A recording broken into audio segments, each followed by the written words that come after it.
कि मोदी जब से आया है मुसलमानों को उसने निशाना बनाया है। मुसलमानों की नहीं, इस्लाम की जड़ें उखाड़ने की साजिश की है। हम आजाद करने के लिए आए हैं, इस मुल्क की सरहद को बचाने के लिए एक नहीं करोड़ों अस्ताकुल्ला हाजिर है। हम गर्दन कटाने को तैयार हैं। साथ ही हम ये भी अहद लेते हैं कि इस मुल्क के आईन को भी अगर किसी ने तोड़ने की कोशिश की, ऐसे जालिमों का पंजा ही नहीं मोड़ोगे बल्कि अपनी गर्दन कटाने के लिए तैयार हैं। मेरे अजीजों, एक बात सुनो, वो कौम फलाह नहीं पा सकती जो अपने अमीर की अताअत नहीं करती। यहां पर ये भीड़ नहीं है, ये जमात है, और जमात अमीर की अताअत का नाम है।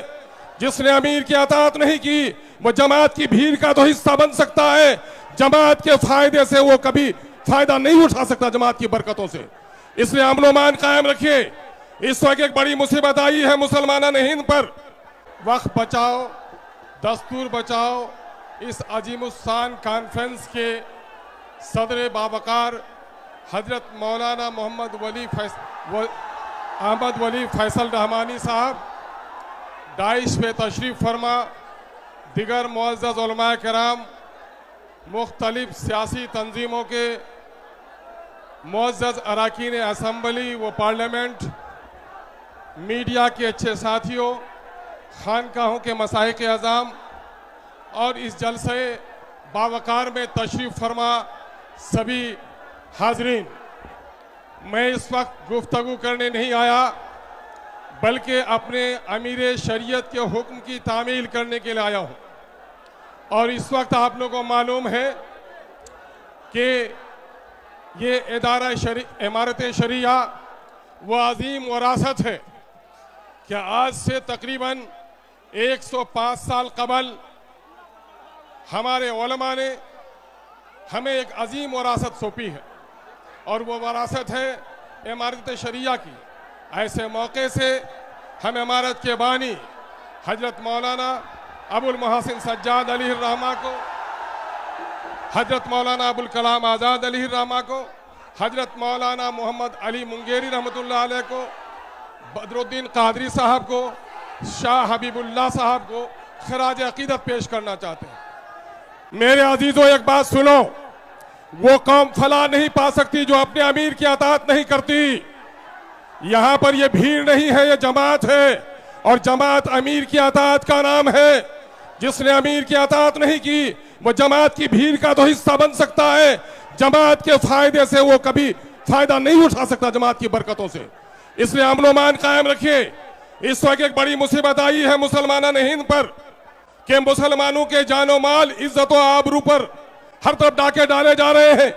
कहीं बेटियों की इज्जत लूटी जा रही है, कहीं मस्जिदों के गुंबद तोड़े जा रहे हैं, कहीं दाढ़ियां नोची जा रही हैं, कहीं टोपियां उछाली जा रही हैं, पार्लियामेंट में तुम्हारे खिलाफ कानून बनाए जा रहे हैं, एडमिनिस्ट्रेशन में कॉमनल फैसले लिए जा रहे हैं।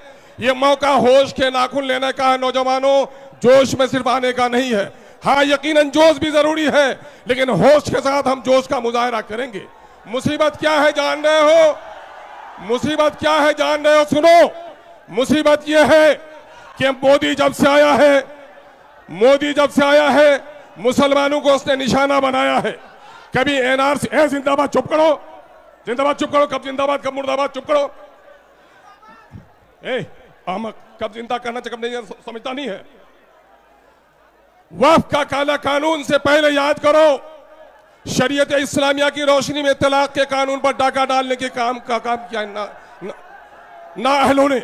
फिर एनआरसी के नाम पर मुसलमानों को निशाना बनाया गया। जब आसाम में इसका खेल खराब हुआ कि मुसलमानों से ज्यादा गैर मुसलमानों के पास कागजात नहीं है, तो फिर वह थोड़ी देर के लिए दम लिया और इन्होंने बड़ी तहकीक के साथ यह फैसला लिया है कि मुसलमानों की अजीम विरासत, जो मस्जिद है, जो मकबरे हैं, जो दीनी दरसगाह हैं, जो मुसाफिर खाने हैं, जो कब्रिस्तान है, इनको उजाड़ा जाए। इस काले कानून ने गोया मुसलमानों की नहीं, इस्लाम की जड़ें उखाड़ने की साजिश की है। हम आजाद करने के लिए आए हैं, इस मुल्क की सरहद को बचाने के लिए एक नहीं करोड़ों अस्ताकुल्ला हाजिर है। हम गर्दन कटाने को तैयार हैं। साथ ही हम ये भी अहद लेते हैं कि इस मुल्क के आईन को भी अगर किसी ने तोड़ने की कोशिश की, ऐसे जालिमों का पंजा ही नहीं मोड़ोगे बल्कि अपनी गर्दन कटाने के लिए तैयार हैं। और साथ ही ये भी अहद लेते हैं कि मछली पानी के बगैर जिंदा रह सकती है, लेकिन मुसलमान शरीयत इस्लामिया के बगैर जिंदा नहीं रह सकता।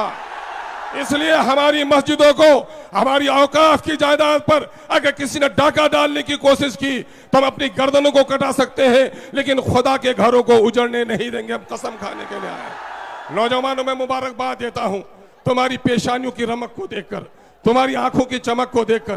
गर्द के धूप की तमाजत भी बहुत है, लेकिन तुम्हारे चेहरे में जो गम और गुस्सा है, इस बात की अलामत है कि हम और आप अपने अमीर शरीयत के हुक्म पर सिर्फ जमा ही नहीं हुए हैं, बल्कि जिस मकसद के लिए जमा हुए हैं। अगर हमारे अमीर ने हुक्म दिया कि हमें गर्दन कटाना भी वाजिब है, तो हम गर्दन कटाने के लिए भी तैयार हैं। अब जाग चुके हैं दीवाने, दुनिया को जगा के दम लेंगे। जीना है तो इज्जत से जी लेंगे, वरना जामे शहादत पी लेंगे।